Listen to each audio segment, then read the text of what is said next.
Welcome back, everybody, to another live stream. Today, we're going to have opinions. We're going to talk about rebranding the bike. My guest today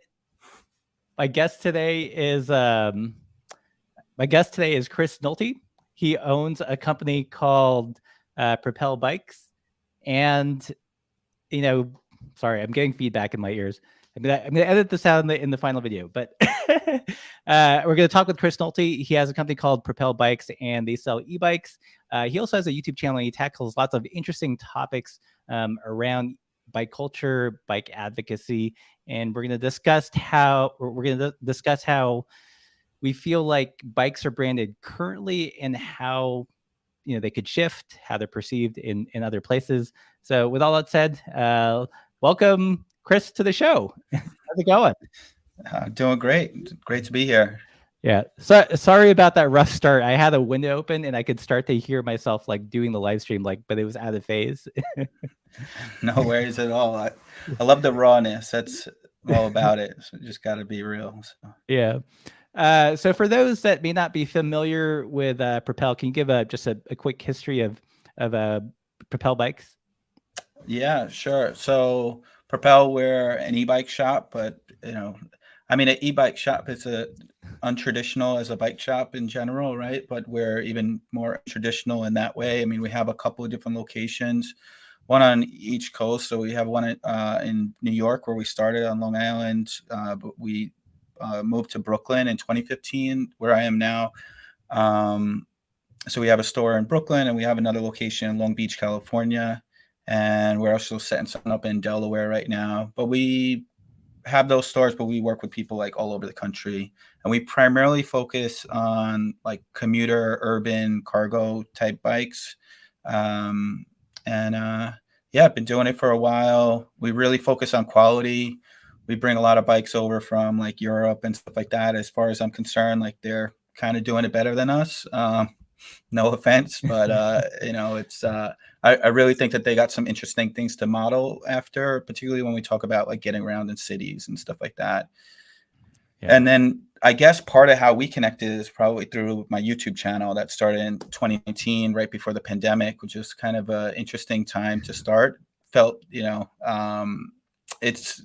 really lucked out in that one because, it's really dug in pretty hard in 2019, and then the pandemic hit, and then it's like all that content felt like even more important for people to understand like these different bikes and stuff like that. So yeah, one thing I love about your YouTube channel is you don't use it like a typical bike brand or typical business. There is some product stuff, there is some like behind the scenes industry things, but it seems like your focus is also telling interesting stories, building that sense of a bike community, and that just feels more sticky than just like a 2-minute sizzle video with lots of drone footage.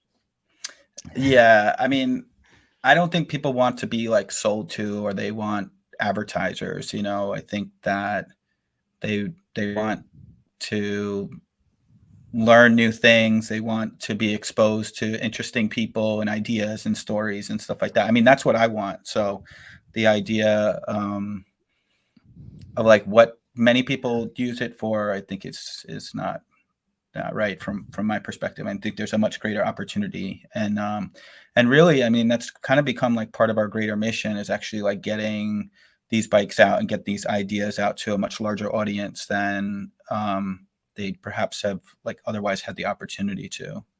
Yeah, and I really love the content that you guys are making. Like you've got a one video where you bike around with the mayor of Emeryville, another one with a podcaster in LA. You tackle issues like people are scared to bike. It's actually kind of scary. I mean, you kind of forget about it if you're in the culture, but stepping back, you're addressing these real issues that people have.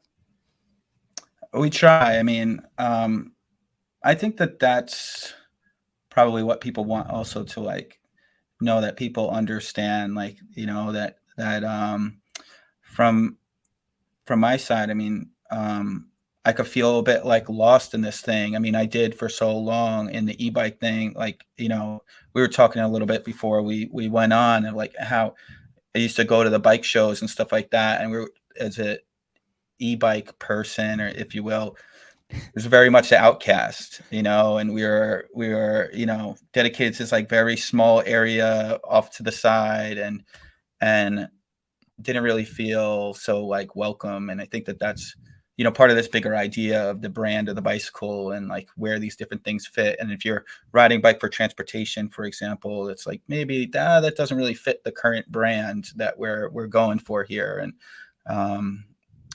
that's but that's what I'm driven by. And yeah. Has a YouTube channel helped the business? Like, I mean, do you see like returns and some correlation between the content you guys put out and how it affects the brick and mortars? Yeah, absolutely. I mean, it's definitely grown the popularity of our shops. I mean, part of the challenge is that we only have a couple locations, so like we're only able to serve people in a certain way. And many people have the preference to buy, from a shop that's local to them, and that's becoming more popular. And I understand and respect that. But so it's tough, and we don't really receive much like money for the channel per se. So I kind of have to end up recouping it through like the sales that we make for our bikes. But we're still figuring that out. I mean, we've thought about different things, especially as we get into more of this like advocacy type content and storytelling, that we might move more in the direction of being like community supported. We've had opportunities for like some of the different brands that we work with for them to support it. We haven't done so much like official sponsorship stuff. But I guess I've been figuring out like what we are and like what I really want to create in this type of content. And I think what I've learned is like what I feel most passionate about, the stuff that we've been doing most recently, which is like this storytelling. And I think that a lot of people are doing such amazing things with their content, and I want to do it in a bit different way. I mean, like using like cinematic type storytelling to present these ideas in a way that hopefully can let them travel to other audiences in a way that maybe wasn't done so much.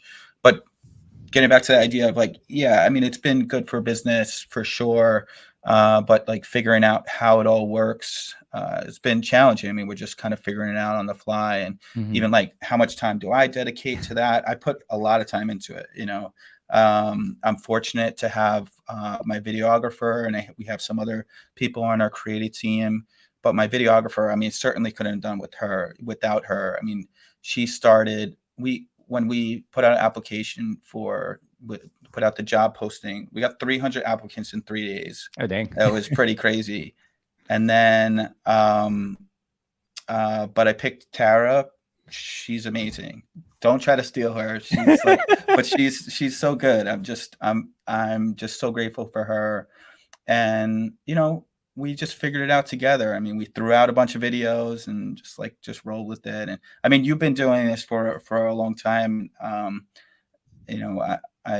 had an idea of the approach we wanted to go, and yeah, we just kind of figured it out. But yeah. I saw your the rig that you were rolling with, or were planning to roll with at the 5 Bro ride. It looked like you had a 360 camera and like at least 3 other, some kind of DSLR mounted camera to the cargo bike. Yeah. I mean, I think the thing is like a lot of people often ride with like having like a GoPro or some sort of action cam, but I don't know that it like properly represents like the real experience of riding a bike. You can like tell a certain story with that, of course, but I think that it's about like actually like trying to like recreate that experience as much as possible. And that's what I'm really trying to work on getting there. And we've, again, like similar to a lot of the videos that we threw out in the beginning, we, basically I've thrown out a lot of cameras and that sort of stuff too. I mean, like, and I'm still figuring it out. We have other cameras that we're supposed to start experimenting with next month. And I have another team member that's been really helpful in that. We're actually like talking about like doing some like a little production company with some of that stuff, because I think there is like a need for that type of filmmaking. But again, this is not my background. Like I don't even know. I don't know what my background is. I didn't work in a bike shop, so like I don't know. But yeah, just.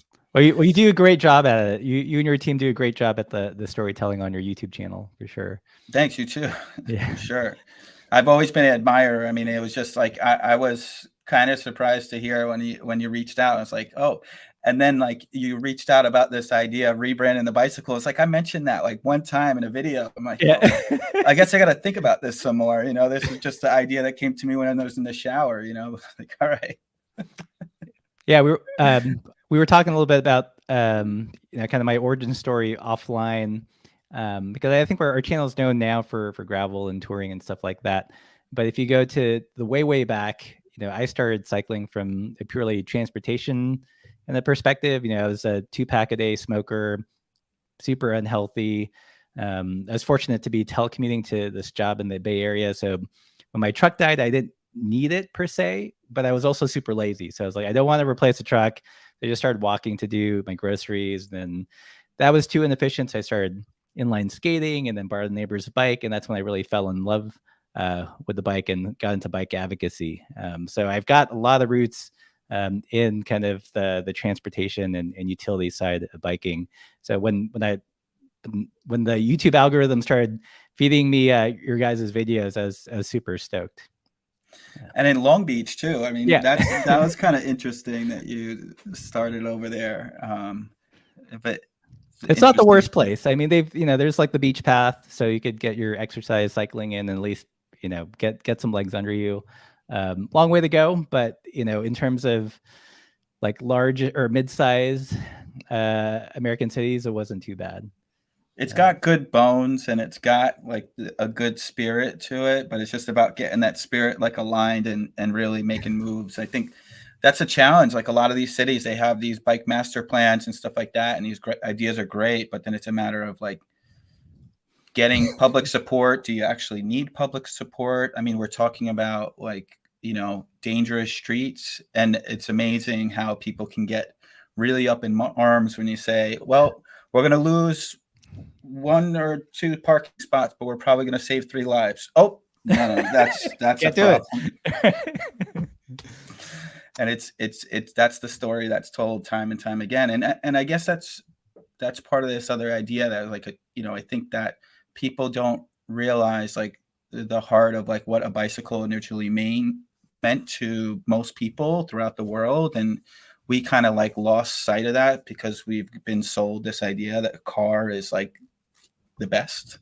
Right. And you know, there's actually another YouTuber, Jason Slaughter, from Not Just Bikes. He had said that like he was talking about how cities built roads and they didn't put sidewalks in. And basically like, well, we have cars now. Why would anybody even want to walk anywhere? Right. And it's like, oh yeah, this is like the idea is that this is how excited people were about this idea at that time. Right. And now we're like, oh, let's roll it back a little bit. Maybe that wasn't the full The brightest solution. idea. Yeah. Cool. Well, let's jump into this idea of rebranding the bike. I was watching your video where you were interviewing Amy. What's the name of the Tire Valve podcast? Or Yeah, press the valve. Press the story valve. Yeah. Podcast, and you guys were just getting into the topic when there was like a swarm of bees or something happening on the trail, and I was like, wait, I want to know what you guys think. So that's what gave me the impetus to bring you on the show and ask that question. So let's maybe start off with how we perceive bikes are branded now.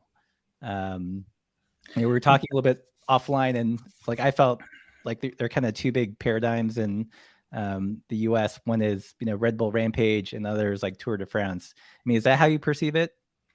Yeah, and I say there's probably one other if you talk about like the transportation side of things, that's like you're poor or you got a DWI. Right. Basically, like that's what most people think of, like people that ride a bike for transportation. And you know, like why don't you just get with the program and get a car? Like, oh, maybe I don't want to spend an extra $10,000 a year. It's like the average cost of car ownership. Like, right. But that just goes right over most people's head that we're actually like enslaved by our built environment, that we're not able to actually get anywhere without having a car or spending, you know, an extra whatever. So it's yeah. So That's That's part of it. yeah. That's a big part of it. At least certainly like what I'm focused on, this idea of like transportation and stuff like that. But I think that yeah, it's certainly the sport side of things is a really big thing, and the bike industry historically has been really driven by that. And now it's shifting, but the reality is it's still like the sport side that's like driving that, because that's like what the whole bike industry has been for years. Hmm. And but then now they're getting into like e-bikes and transportation because it's becoming a thing.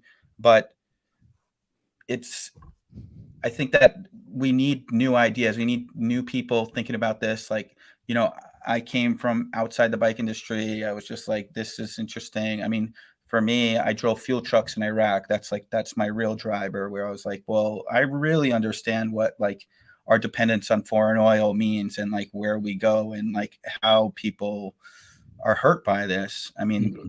it's not generally talked about, but that's the reality. And now I could do something that's like moving in a totally different direction, and like and people aren't really hurt by it, you know. So although people are getting hurt on the roads, you know, and I think that's in part because the bike is not viewed as a transportation tool. It's not viewed as like what it what it essentially was designed to do from the beginning, you know. Hmm. I think we really lost that, and it's almost like, and that's what I think about. I think about like a company. If if we talk about branding, usually you think about a company like a brand identity or whatever, or you could just say identity, and you could think that like the bike essentially lost its identity in America.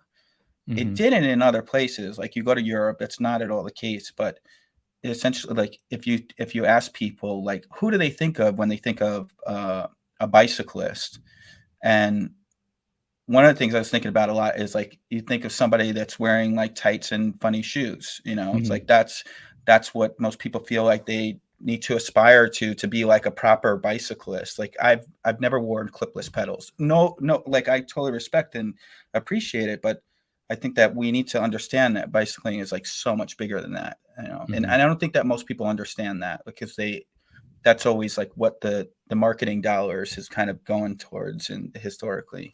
Yeah.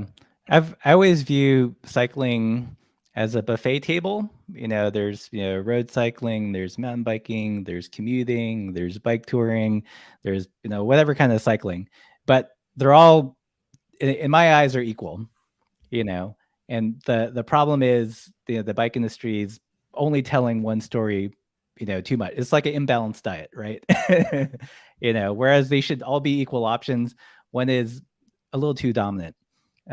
Recently I did a video where I went to the library at Adventure Cycling, and I pulled out different issues of bicycling magazine from uh, early 70s, early 80s, and the early 90s.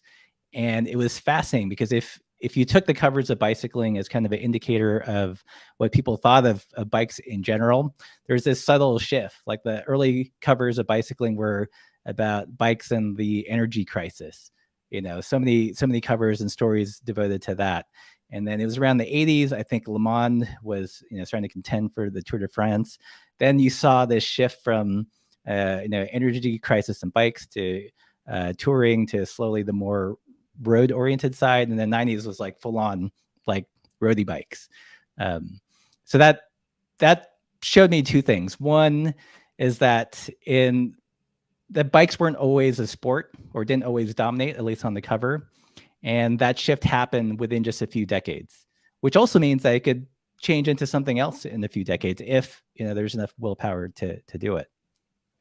Yeah, you bring up a great point. I mean, I kind of dove into the history in a not exactly the same way, but I appreciate the way that you're looking at it. And um, one thing that's really interesting is the Netherlands, for example. A lot of people talk about the Netherlands as like the mecca for cycling and that sort of stuff, right? And a lot of people expect that biking was always a thing there, that this was like always like the main mode of transportation and everything like that.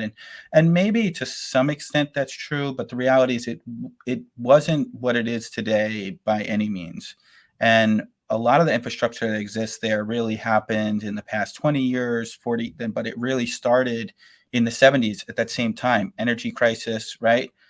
the challenge is that, okay, energy crisis happening worldwide, similar to what's going on now, right?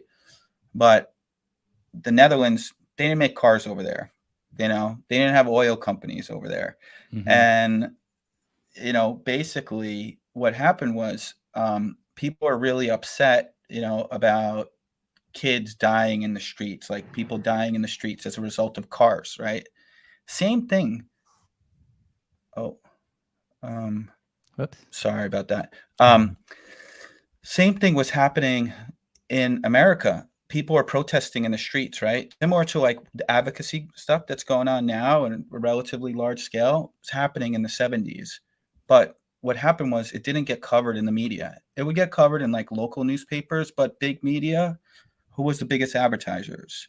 It was auto companies and different things like that. And like there was some real shady stuff going around at those times. I'm not going to get into that right now, but basically that's essentially what happened. Like, and we kind of are at an opportunity for that to happen now, where we can actually run with this, that we can actually, listen to the advocates, like listen to the science and like understand that, yeah, this is a good idea, that we can lessen our dependence on oil. We can, lessen our ability to like actually get into, these different conflicts and different things like that. And I think that it's a great opportunity we have ahead of us, but I think that we got to get out of our own way. And part of that is like, looking at the bicycle as actually a transportation tool. And I think that we need to attack it from all different angles, of course. But yeah, it's I think we're really ingrained in that, and that's people are not so easy to make changes. All right, I think that's the challenge. I think one good thing is though that we have some things to like model after. We're not doing it from the first time, like we have other like countries and cities, etc., to like actually look at and say, hey, we can follow them. Yeah, the roadmap is there if we want to take it. Yeah, I'm optimistic that we will. And I think it's just a matter of like how quickly it will happen, right? Yeah. I do think like you're mentioning the problem with the media covering issues, and I think to a big extent like media coverage shapes kind of just how people think of things. For better or for worse, there's lots of different media now, and I think platforms like YouTube where you can get messages, the message that you're getting out there, the message that we try to get out there. We can chip away a little bit at the groupthink and show a different perspective.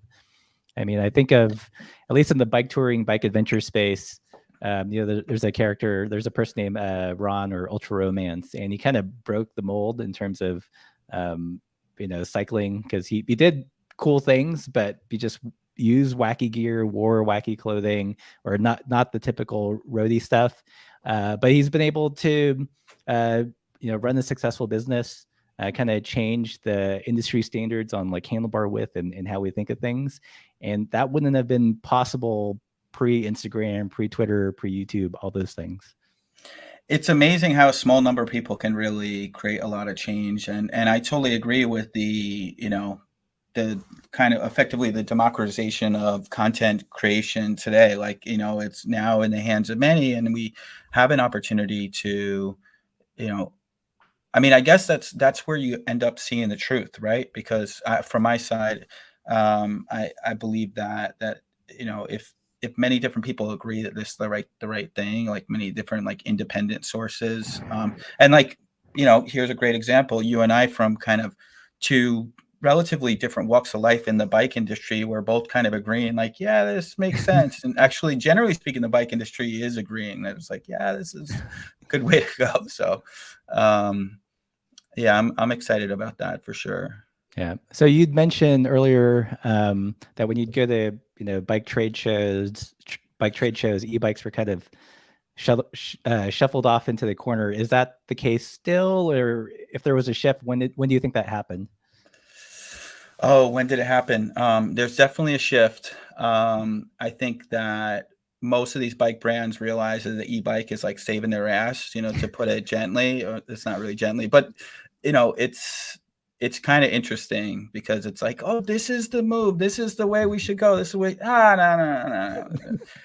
And you're like, oh, what were you telling us about a couple years ago? Can we talk again? Oh, do you want to carry our bikes? We got a new e-bike now. Do you like it? And it's like, oh, come on.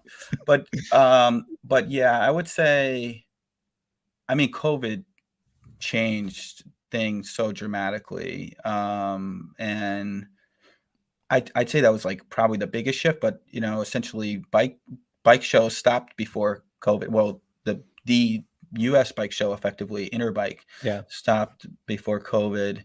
But actually right before Interbike stopped, you could see that like e-bikes were becoming the thing, although at the same time it was a shift because a lot of the big brands were like pulling out, and I don't know, it's all mixed up. But I mean, I was going to Eurobike since like 2013, and back then, I mean, e-bikes ran the show there. So are e-bikes presented differently in Europe than they are here?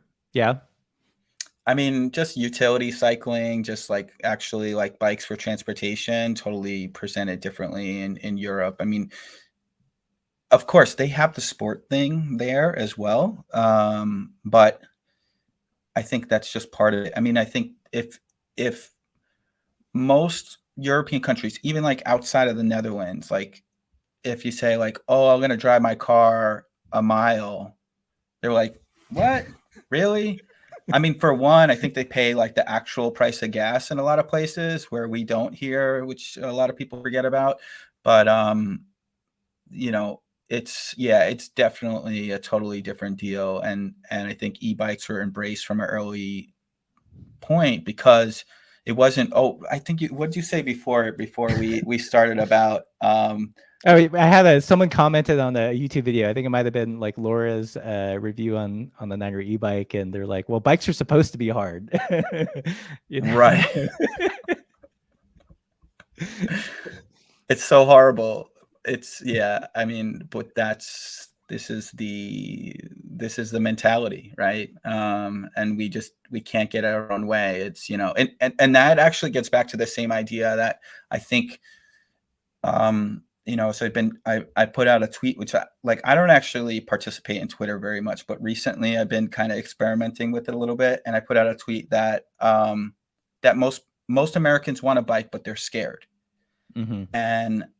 And that really resonated with a lot of people, it seems, or at least like people got excited about it. Although it was interesting.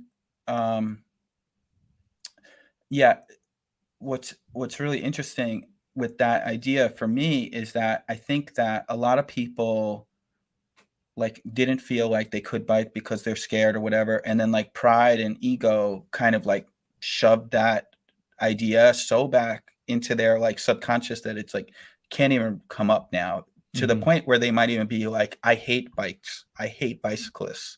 Mm-hmm. And I don't know, maybe I'm getting too like psychoanalyzing with this stuff, but that's naturally where my head goes. But really, I really believe that to be true. And I think that if we build safe places for people to ride, like they will get out there and ride. And I guess that's part of it, is that maybe a lot of European cities and stuff like that, they weren't, bulldozed for the automobile. And as a result, like they still are relatively safe to bike and walk and that sort of thing. So maybe that's part of it. Maybe it's like, the built environment is a big thing. And I haven't been everywhere in America, and you've probably traveled more places than I have, but I have been to, several European cities, and the places I've been in America, I could recognize like it's a big difference. And, I mean, as I shared before, I was in the military. I mean, I drove fuel trucks in Iraq, and like the reality is like I felt more comfortable driving trucks in like many of these places than I would feel like riding a bicycle or even walking. Right. Like, it's crazy.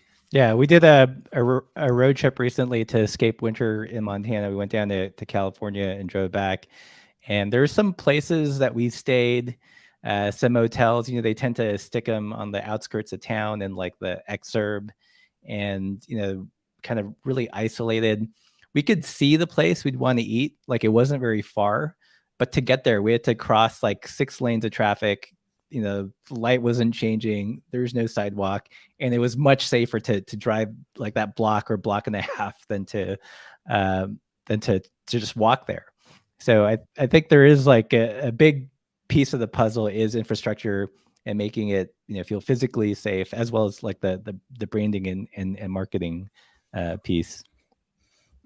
Oh, without a doubt. But I think that's part of the idea though, right? Because if a bike is not thought of as a means of transportation, then yeah, we'll put in some recreational routes and stuff like that. But as far as like connecting those pieces, no, it's not necessary because it's not transportation. But you wouldn't build a road without a connection to this other road. But they Right. do that all the time with bike infrastructure. Right. Yeah. I know that when I was involved in bike advocacy in Long Beach in the early aughts, they were talking about, there's some push to put in bike lanes, and the group I was a part of were really like transportation focused, and we wanted it going into like East Long Beach and connecting these other pockets and neighborhoods. But the first place that they put bike lanes is, of course, on the beach where all the roadies ride, and we're like, what about us? So Yeah, I kind of got lured in by the infrastructure in Long Beach. And before I knew that much about, bike infrastructure, I was like, oh, this is great. But then you recognize like, oh, there's all these east west routes, but there's no north south routes. It's yeah. like, oh, okay. Now I realize I can't actually get anywhere if I like, I would still ride there most of the time, but the reality is like it still felt like largely unsafe despite like having better than most cities infrastructure. hmm So I've never been to Eurobike. I've always wanted to go. It's kind of off the table at the moment with all the COVID still. When I'm you've still got still going, but yeah, this year it's in Frankfurt, so they're moving. They usually have it in a very small city, which I probably butchered the name, but it's Friedrichshafen, yeah, and it's so beautiful. But yeah, they're moving to Frankfurt, but I guess it's supposed to be a bigger, better show this year, so we'll see yeah. how it goes.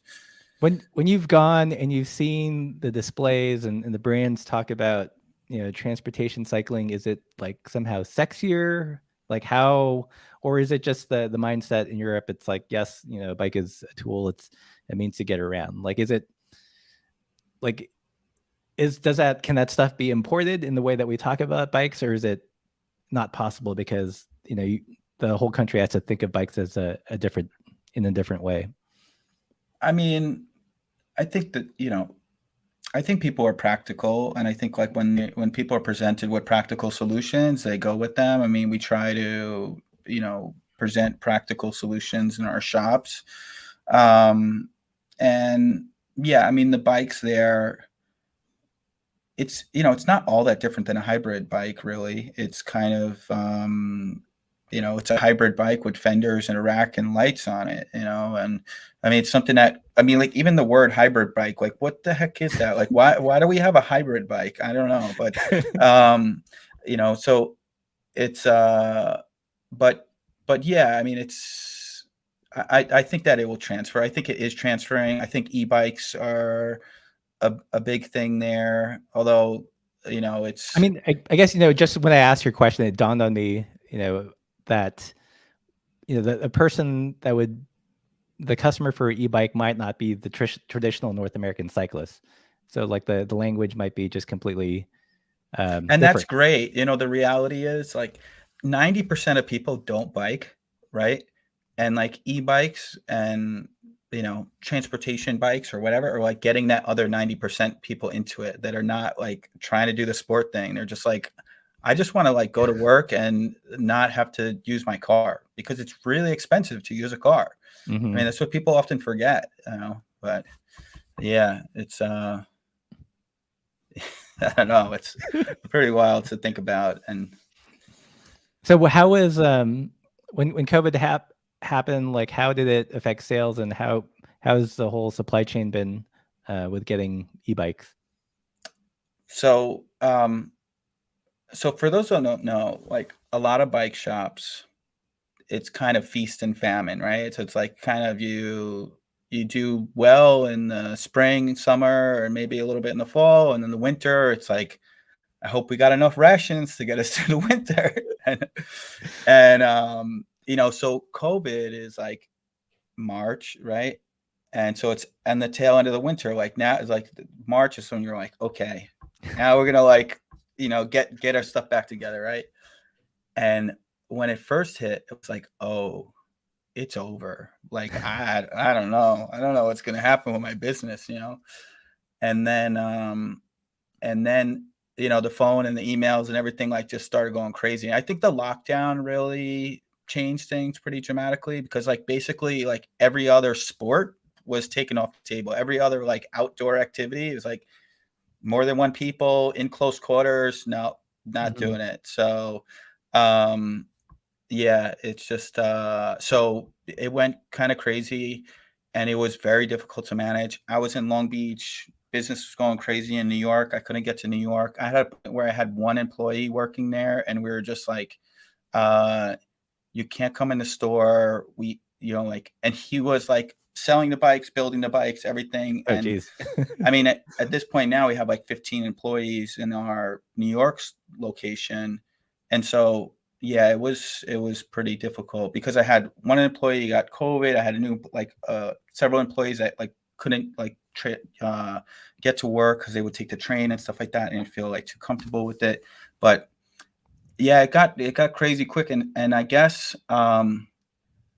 for me, like I guess like from based on like my military experience or whatever, I don't really know, but I'm like good at like reacting in like unorthodox ways. So I from the very beginning was just like, all right, I'm just gonna buy loads of inventory. It's just like how much can I buy all of it? Because I don't know what's gonna happen. So yeah, I kind of placed some big bets and it worked out pretty okay. And so I'm definitely grateful for that.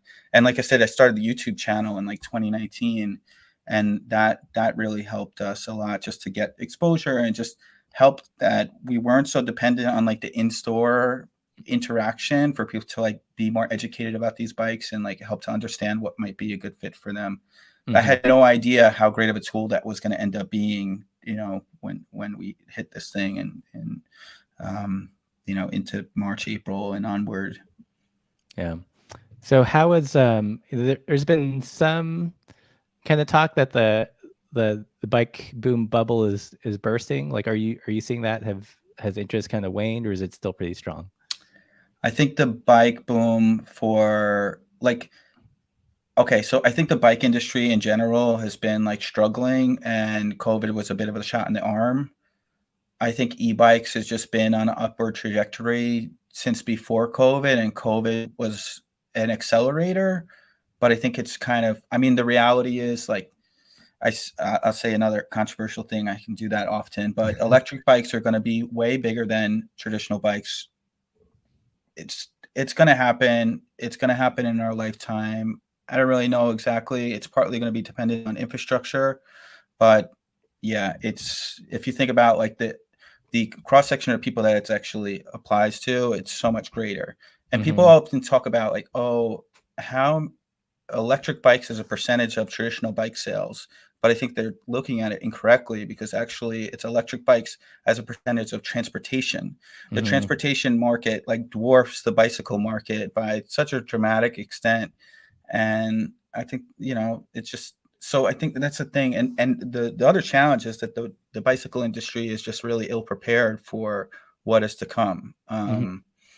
And I don't know. We're gonna do our best to figure it out, but it'll happen in time. But the reality is we're still in the very early days. As far as yeah, just getting back to your original question about the bike boom, is it over? Is it it's yeah. I think we probably are going to see a bit of a glut in like some of the other in some of the other areas because I think um, I don't think most of the bike industry actually understands the bike industry or like what the future is, and um, because they're so focused on sport, because that's all that we know. But again, if you look at it, it's like transportation is the opportunity, Yeah. and for those that don't see that, they're totally missing it. Yeah, I've always felt that, let's say this is like the world population of people that could be biking, right? This little dot would be all the roadies that ever existed, and the industry is constantly selling to the same, like maybe 5%, maybe trying to grow that market a little bit, and they age out, these people burn out, they're no longer competitive, they lose that, but they're always feeding like this tiny little point. It's, to me, it's always been bonkers. Like, if you could why sell one widget that only 1% of the market would buy instead of creating or selling a widget that the other 99% of people would buy.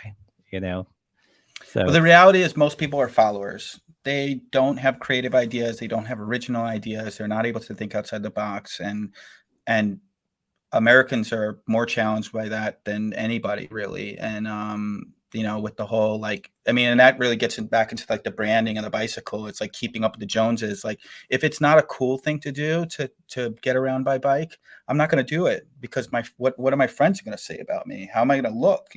right. People are going to think that like I can't afford a car.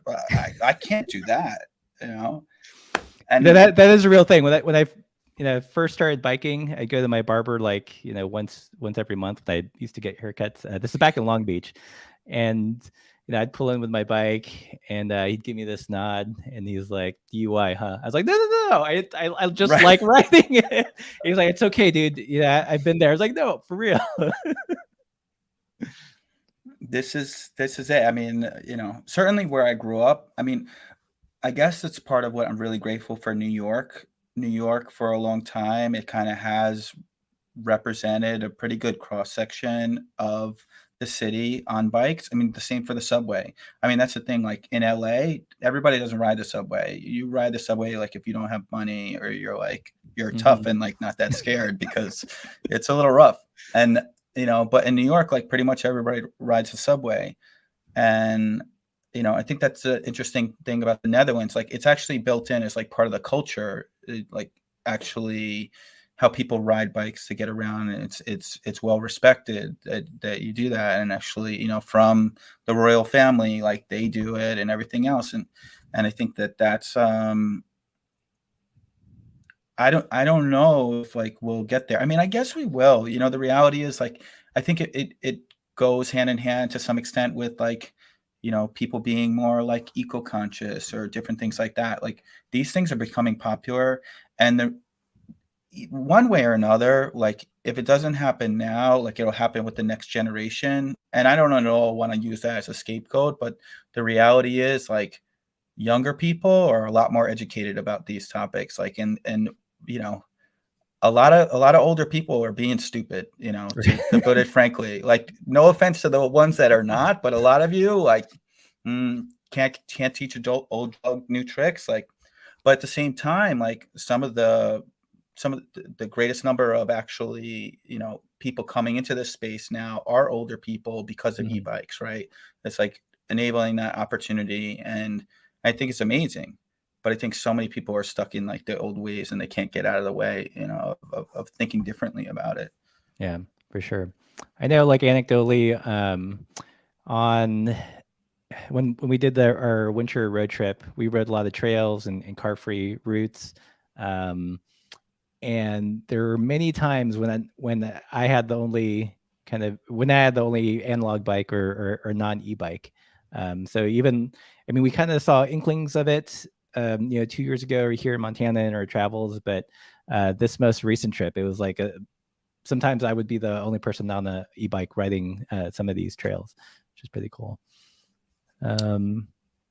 Yeah, and I definitely see it becoming a lot more accepted. I mean, that was an interesting thing too, like thinking about like the bike shows, which was the time where I'd most interact with like the wide section of like people that are just into bikes in general, and whether it be mountain bikers and different things like that. It's just so funny, like thinking back on like the early days when like proper electric mountain bikes were released, and watching people like go and demo them and you say like, I think I want to get one of these, but I don't want my friends to know about it, And yeah, I mean, I don't know, like this is the idea that we're like sold of like, that we gotta be so like macho and whatever else, and like all these Biking has things. to be hard. If you're not hurting yourself, if something isn't screaming in pain, then you're doing it wrong. Yeah, and it's like I'm pushing in like total opposite direction. Like you should get a low step bike, then like get electric assist and all this sort of, get wide tires, suspension, make it comfortable. It's probably going to be heavy, but don't worry about it. You got electric assist, like Right. just and but I understand, like of course there's still plenty for like people that are, you're going to ride for sport and all that sort of stuff. And I totally respect that. And, but I think, as far as like transportation bikes, I think there's just so much more opportunity if we can think outside of, what has traditionally been out there. I mean, that's the other challenge, like talking about it, about the industry being kind of ill prepared because we've been so focused on sport. I mean, even like internally geared hubs, for example, like they've largely like stopped production on most of these things, and now they're like, oh, maybe we might want to rethink that idea a little bit. Just dust off that tooling and figure it out. Yeah. Yeah, it's funny. I think at least from my perspective, I'm seeing more adoption of the e-bike in mountain biking than in road. I think road is deep in the culture of suffering and hurting yourself, but mountain bikers can see the practicality and kind of, making the climb up a little bit easier so they can descend, and do the fun part more, which is kind of funny. Yeah, actually, interesting, like anecdote. Apparently in Taiwan, they have like groups that go and like climb hills. Like, so like, they just, and a lot of times they have like compact bikes, like folding bikes and stuff like that. And they just like, I guess that's what they have, but they just go and climb like, Yeah. all day long, just climb. Like, I respect that. It's really interesting. It's just a weird thing that I learned over the years. But. Yeah. Cool. So we've got 210 people in the live stream. If you guys have questions for Chris or myself, or want us to discuss a particular topic, leave it in the comment now, because there are a lot of comments to scroll through. Can I say one thing about this rebrand thing, right? I think one of the greatest like marketing achievements is like really the branding of the automobile. Like, we've been sold this like liability as freedom, effectively. Mm-hmm. Like, if we just look at it like really simply, like, that we were like sold this very expensive vehicle as like, this is what's going to make you cool, this is what's going to impress people, and this is going to allow you to like get all over the place and not recognizing traffic. And like, people talk about, I don't know if you heard the phrase, like the love affair with the car. Like, that's how it's represented, right? And I don't know. I think that we can have a love affair with a bicycle, maybe. I don't know. It's I think that's ultimately like we have to get to, like, to the point where we're like infatuated with it. I don't know how to get there exactly, but I do think that bikes need to be perceived as cool. And bikes for transportation need to be perceived as cool. Like, to put it simply, that's what I'm thinking. Yeah, I mean, I do think we should take cues from the auto industry. One of the things that you'll never see a car ad do is talk about how hard it is to drive a car, right? It's all about ease and comfort, and speed, like kind of effortlessness. There's no kind of self-flagellation going on with driving, and that could be part of the appeal, maybe, perhaps. Yeah, all right. We need something. I mean, but I think it's happening, and I think that they also need to be seen as like serious tools. And that's one of the challenges that I kind of have with the electric bike industry currently, because a lot of the products are marketed as kind of toys, like something to do, like have fun on the weekends.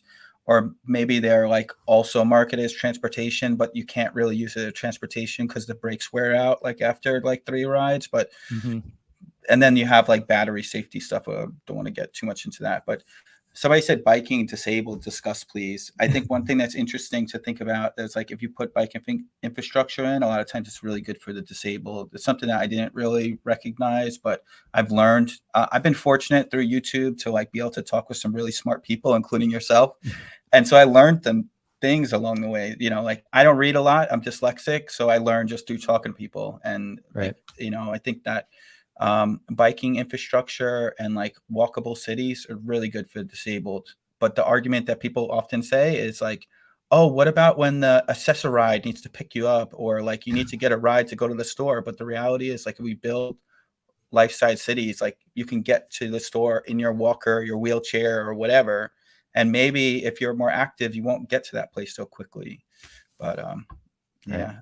I know it seems like a lot of people are asking about like what the rebrand topic was. I guess some people got into it a bit late, but yeah. So here's a question. I'll let you answer it from eBike Mike. Thanks for the super chat. Is 750 watts still the legal max for pedal like 3? So what is that exactly? Yeah, so class 3 pedal assist, Okay. 750 watts. It's still the legal requirement. You see, there's a lot of electric bikes that are out on the market today that are considered out of class. That's what the industry considers them. And currently, the industry considers them out of class. Eventually, the government's going to consider them out of class. And so, what's going to end up happening is when they come in through customs or perhaps on trails or different things like that, there's like going to be a higher level of recognition for these things, and it's actually going to become a big issue. At the moment, we're operating a bit like the Wild West, but there are specific rules and regulations around these things, and so I do encourage people to be mindful and careful about that stuff for sure. Yeah. So for those that don't know, there are 3 classes right now, right? Yeah, so there's class 1, which is 20 miles an hour pedal assist. So that means you have to pedal the bike to operate. It just provides assistance when you pedal. There's all different types of pedal assist. Some are better than others from my perspective, but and then there's class 2, which is throttle activated, just kind of like a scooter or a moped or whatever. You just twist the throttle and go. And then you have class 3, which is considered, like as mentioned before, a speed pedelec, is 28 miles an hour pedal assist. And all these can, depending on the state and the trails and everything like that, can have different rules and regulations for where you can ride them, how you can ride them, different things like that. I know that we've so the e-bike that Laura was riding was a class 3, because you could, if you wanted to punch it, could go, 28 miles per hour. So it was pretty much technically illegal everywhere we took it. And I think it's, she'll go on about this, but she thinks that the class system's actually kind of terrible. Because I kind of agree with that. I mean, if you think about it, you could drive a Lamborghini in a school zone, but you can't drive a 28 mile an hour bike on a, but the reality is, I don't know. So. Her thing is like, it should be, e-bike or any bike, this is the speed limit, because just because you have a pedal assist bike that you can take 28 miles per hour doesn't mean that you're gonna, riding on some of the trails, she was going a lot slower than people that had regular bikes, but her bike was technically illegal because it had that ability to do that. It's easier to stop and go on an electric bike as well. Some people don't recognize. So it's easier to slow down and be courteous and then pass gently and then keep on going. Whereas if you don't have electric, you might be more likely to say, oh, I'm going to take this one because I don't feel like putting the energy into that, Yeah. Yeah. I asked around when we started to bump up it to that issue. The bike she had out of Bosch, and was there a way to just through the firmware make it a class 1? So it would be technically it's possible, but it's not. I don't know that it's actually recognized as a class 1 at that point, though. That's the challenge. Yeah, I think that will change in the future, but yeah, someone had suggested, or they pointed me to a site that just had a bunch of class 1 e-bike stickers. Yeah, I'm not going to get into that conversation, but it's definitely going to be interesting to see what goes on. And a big thing that came up right now in New York is they changed the fire code. This is a very big topic and something that's really personal to me because I put so much into like building this thing, and I see actually one of the single biggest threats to the future of the electric bike industry is e-bike fires. And I will say this pretty simply. There's a safe e-bike battery and there's an unsafe e-bike battery. And there's a way to test to make sure you have a safe e-bike battery. And there are testing standards which exist. But unfortunately, like 90% of the industry doesn't use those standards because they're not required. New York just made them required. I don't know what that's going to actually mean. But basically, it's a UL standard. Underwriting Laboratory is widely recognized as a standard, for electronics and stuff like that. And just something that. So how does that look like for the consumer? Like, what should they look for when they're buying an e-bike so that they know it's a good battery?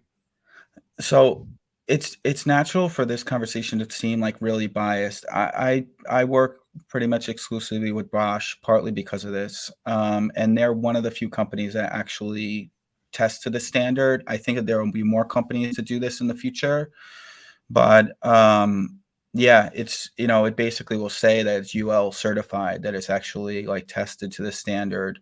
Currently, Bosch does it, Panasonic does it, Fazua, which is a smaller company that's growing in size, does it, but most other companies don't do it. And it's a little scary to think that but it's the situation right now. Right. And that's how industries are. I mean, and but it's kind of like, from my side, it's kind of like buying a car without airbags today. Like, most people probably wouldn't do it. You're not even allowed to do it, but that's a whole nother thing. If you're given the choice, I don't know. I mean, but I do at times have a little bit of affinity for something like vintage, but I don't know. So Yeah. yeah, it's a whole nother thing. So are you seeing like a big push for more testing, more standardization? Like, is that discussion happening, or is it still mostly just like Bosch and a handful of companies? It's gonna happen. And all the big companies are involved in these sort of discussions. But basically the way it works, as far as, so there's different governing bodies that could be involved in this sort of conversation. One is like the individual municipalities fire code, and likely most places will follow New York City because they put the most amount of energy into figuring out like what the complex things are, and they have lawyers and different people that research this stuff, right? So another city, like, where they don't have resources, they're like, oh, what's the safety standard? It's this. It's New York. Yeah. So, you have that. You have insurance companies are probably going to say, well, we're not insuring it unless it's this, right? But then you also have the Consumer Product Safety, CPSC, Consumer Product Safety Commission, I think it is.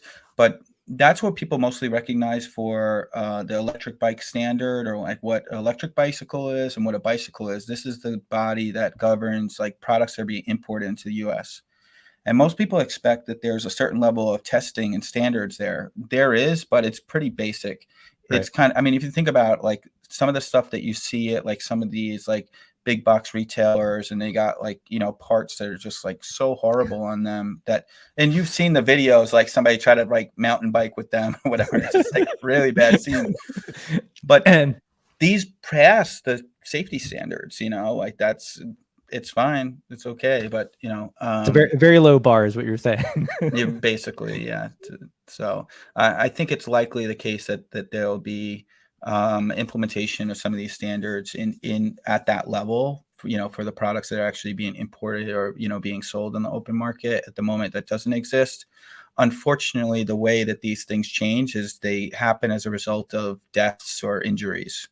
And, so unfortunately, it'll likely be the case that there'll continue to be these things that happen, and then eventually there'll be a reaction.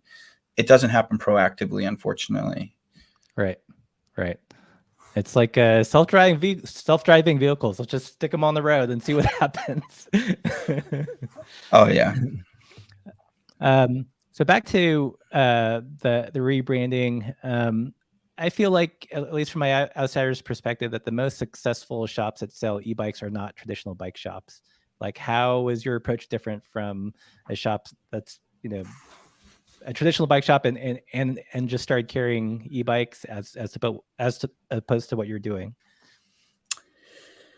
Yeah, that's a good question. I think that's a really big one for sure. I think most people's perception, I mean, the bike shop needs to be rebranded, really. It needs to not be like a bro place that people don't feel welcome at. And I think that a lot of bike shops historically have been that. It's like, oh, you don't know what a 12-speed cassette is? Like, Right. yeah, the department store's down the street. Like, I'm not here to educate you. It's like, no, that's not how things should work. But, and, so we presented very differently. We really focused on that consumer. I mean, like my YouTube videos, I talk to people, and sometimes people complain in the comments, like, why are you talking in such basic language? It's like, well, because a lot of people that are watching these videos, like, they are not bike people. They're not familiar with all this terminology. So I need to break it down in very simple terms. And, and I make really long videos on like, these topics, and people appreciate them because, like, I know, again, this is the other 90% of the population that like Right. want a bike, and it's like, but don't really know how to get into it, and maybe don't feel they have spaces or communities that welcome them. And I think it's so critical.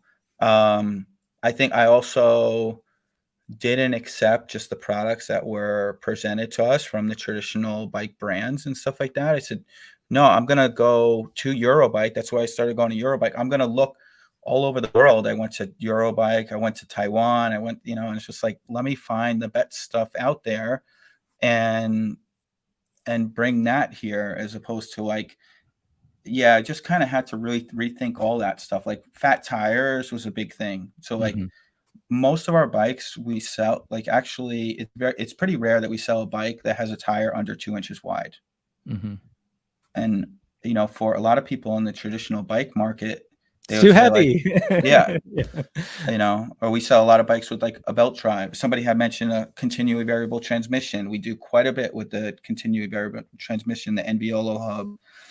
And it's just like, what just works. Like, okay, some people complain that it's heavy, but like it's easy to use. Like, and I think about it like, the cars and like what's people's experience with the car. And like, and it's comfortable, it's easy to use. I don't have to think about it. Like, I don't want to think about riding when I'm riding. I don't have to figure it out. I want to just get on and go. And I think that's the way that I think about the e-bike, and that's the type of products that I try to bring to the market, because I think that that's what people really want. Like, especially if you're looking at it as like a utility, you're not looking at it as like, if you're looking at it as a sport thing, that's a whole nother thing. But if you're looking at it as like, I just want to get from here to there. Can this do it easily? Can it do it reliably? Right. That's it. And I think like, people talk about like, people obsess over the specs and they don't really think about the benefits, right? And I think that we got to think more about the benefits and like, what do people truly want? Like, what do they really need? And Yeah. yeah. Yeah. I think that's kind of the insight that only like an outsider in the bike industry would come up with, right? I feel like there's a tendency for the bike industry to hire people that raced before or were already embedded in that culture. So they think they think certain things are important. They talk about bikes a certain way and can't like step outside of themselves to reach other people that aren't already inculcated in that culture. Yeah. I mean, I guess that's a thing too. I'm very used to, marching to the beat of my own drum sort of thing. As I said, I'm dyslexic. I only learned I was dyslexic a couple years ago though. And I think that's part of like, I was pretty rebellious in school because like, this system didn't work for me. So I'm like, going to figure out my own system, or you're going to hear about it. And that's basically like how most of my, educational career went. But, so it was very comfortable for me to approach the bike industry in a similar way. It was just like, this is stupid. I'm going to tell you, I don't really care. And like, whatever, like, I don't care who you are. Like, if it doesn't make sense, like, just why I'm not doing it, And yeah, so we broke the mold with a lot of things in that regard. And yeah, and I think a lot of people that are out there on their bikes riding them as transportation, I mean, they're really blazing trail, and I really respect them. And for a lot of people, like, they're braver than I am. Maybe they're crazier than I am. I don't know, but like, it's kind of crazy out there sometimes, on the streets, and I really feel for people, but I really respect it. And yeah, I think we're on our way, and we really need that critical mass. It's like, it's really tough, like the chicken or the egg thing. Mm-hmm. And just like the safety stuff we spoke about before, unfortunately, it's not always so proactive. Like, people are generally speaking a lot more reactionary. And unfortunately, like, we're not looking at like, oh, what's like the best standard for this. Even like engineers, like road engineers, like, this is a big topic. And there's actually there's a good YouTube channel called Strong Chowns. Mm-hmm. And it's actually done by a guy, he's an engineer. And you know, I've learned a lot through that, and I've learned a lot through a lot of different mediums. But basically, that like road engineers, like they don't design the ways that you would think they do. Like most people think. Actually, I was just listening to audiobook again. I don't read, but not so much. But I was listening to audiobook from a woman named Jessie Singer. It's called "There Are No Accidents." And she's talking about how roads are designed. Like most people would think that roads are designed to like prevent injuries, but no, they're not at all. They're designed to like to move traffic like as quickly as possible, pretty much. Right. And like safety is like not thought into the equation so much. It's Yeah. pretty scary to think, but that's actually like the reality. Whereas most other places, like, no, let's create like whatever the best safety standard is, and like let's use that. Right. This is America. We don't prioritize. It's like, yeah, that safety third thing. It's yeah, that's here. Let's see. So we got a super chat here from Anton RJ Wright. Thanks. How would you recommend the quote unquote avid cyclists, aka us here, better illustrate the side of cycling that isn't sport or just recreational? So if you're an avid cyclist, how would you better illustrate the non-sports side?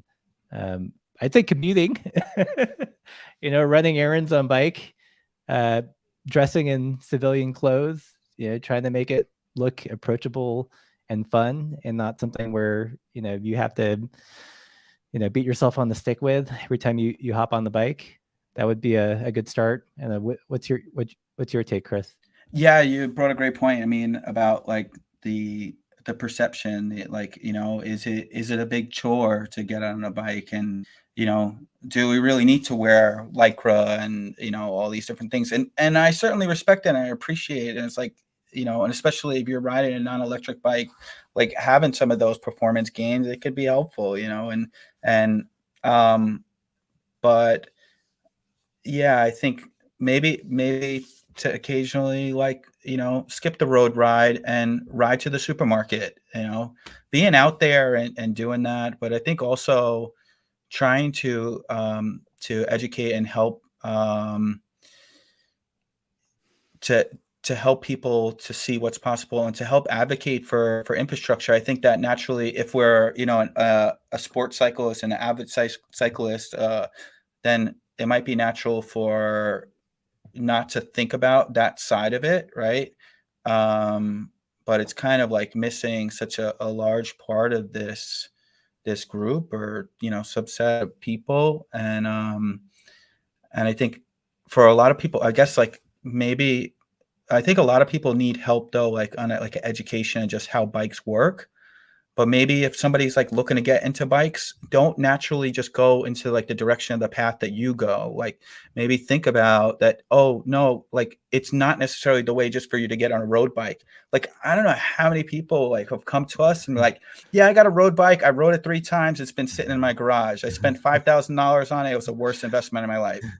But now I'm going to get an e-bike. They get an e-bike and they ride it like several times a week, and it's just, so just think about it that, like, yeah, you're really into it, and but like maybe if somebody's getting into it, you can consider like suggesting an e-bike to them, suggesting a, just a more of like a leisure bike, and not say like, you got to get a road bike, you got to get this, special get up and special shoes and all that sort of stuff. And to think maybe to the more default, reaction is something a bit different. I think there's probably an opportunity there. So you just opening our minds to like, there's more that, I don't know. Yeah. I don't want to get roadies or road cyclists thinking that we're just crapping on them. Like, No.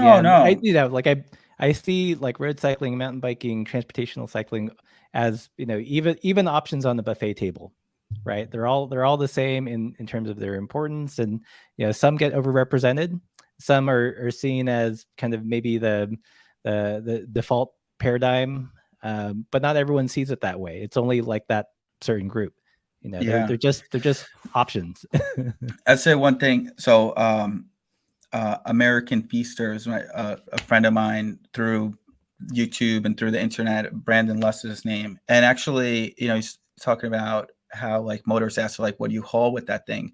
I think like we could think of this as like a new sport. A new sport could be like, what can you do with your bike? Like how far Right. can you commute with it, and like different things like that, as opposed to seeing it as a sport to be like, how, you know, how far can I go just to ride?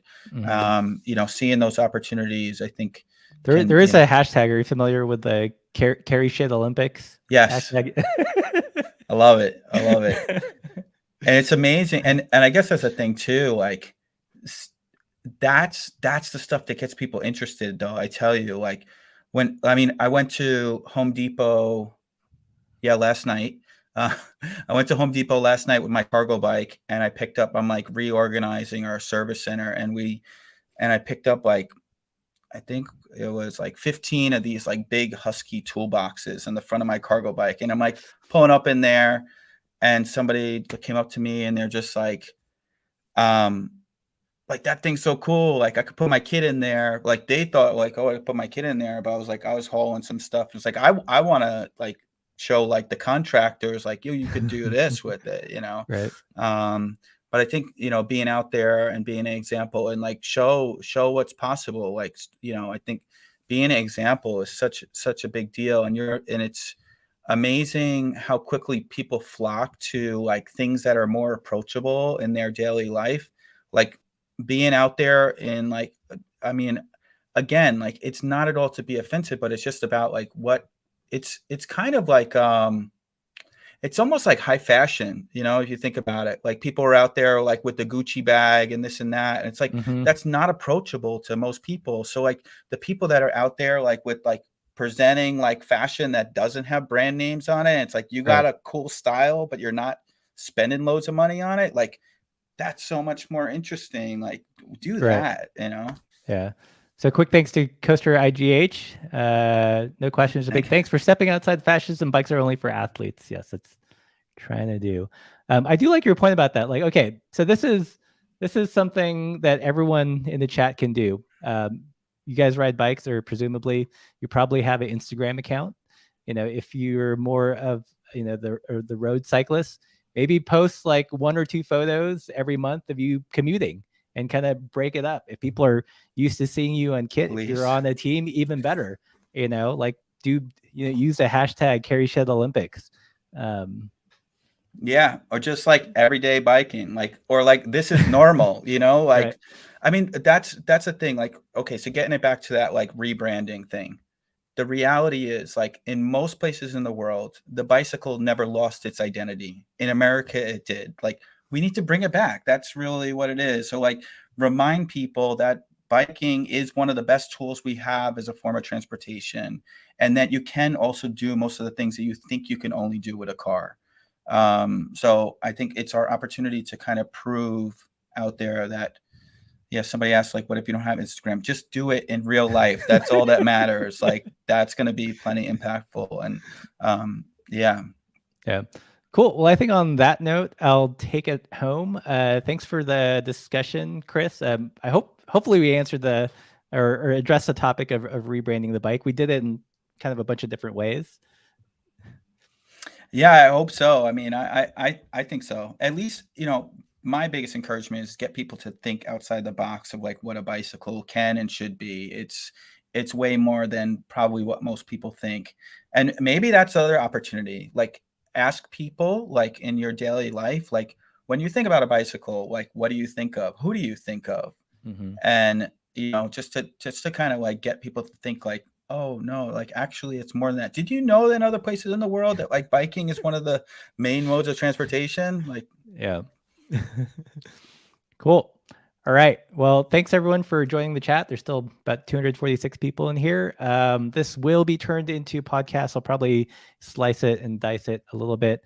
But thanks. Good night. And as always, keep the supple side down. And